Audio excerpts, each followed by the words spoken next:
Bonsoir à tous, on va faire ensemble le point sur l'essentiel de l'actualité de ce vendredi 8 mars. À la une, la journée internationale des droits des femmes.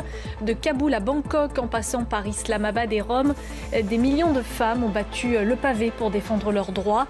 La France, de son côté, a choisi symboliquement cette date pour sceller l'interruption volontaire de grossesse dans la Constitution. Comment acheminer plus d'aide humanitaire à Gaza? L'Union européenne et les États-Unis annoncent l'ouverture d'un corridor maritime à partir de ce dimanche.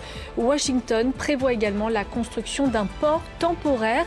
On en parlera dans un instant avec notre correspondant Mathieu Mabin. Enfin, ce mystère toujours irrésolu, la disparition du MH370, c'était il y a 10 ans jour pour jour. Erreur technique, détournement, suicide, on ne sait toujours pas pour quelle raison l'avion a disparu des écrans radars. On est aussi en droit de se demander si cela pourrait se reproduire aujourd'hui. Un meilleur traçage des avions a-t-il été mis en place? Nous poserons la question à notre invité Michel Polacco, il est spécialiste du secteur aéronautique et spatial, auteur de « Pourquoi des avions s'écrasent-ils encore ?»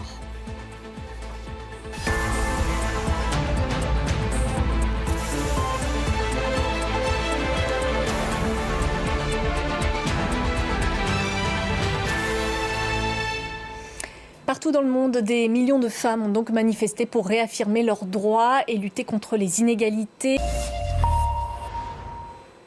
Bonsoir à tous, on va faire ensemble le point sur l'essentiel de l'actualité de ce vendredi 8 mars. À la une, la journée internationale des droits des femmes. De Kaboul à Bangkok, en passant par Islamabad et Rome, des millions de femmes ont battu le pavé pour défendre leurs droits. La France, de son côté, a choisi symboliquement cette date pour sceller l'interruption volontaire de grossesse dans la Constitution. Comment acheminer plus d'aide humanitaire à Gaza? L'Union européenne et les États-Unis annoncent l'ouverture d'un corridor maritime à partir de ce dimanche. Washington prévoit également la construction d'un port temporaire. On en parlera dans un instant avec notre correspondant Mathieu Mabin. Enfin, ce mystère toujours irrésolu, la disparition du MH370, c'était il y a 10 ans jour pour jour. Erreur technique, détournement, suicide, on ne sait toujours pas pour quelle raison l'avion a disparu des écrans radars. On est aussi en droit de se demander si cela pourrait se reproduire aujourd'hui. Un meilleur traçage des avions a-t-il été mis en place? Nous poserons la question à notre invité Michel Polacco, il est spécialiste du secteur aéronautique et spatial, auteur de « Pourquoi des avions s'écrasent-ils encore ?»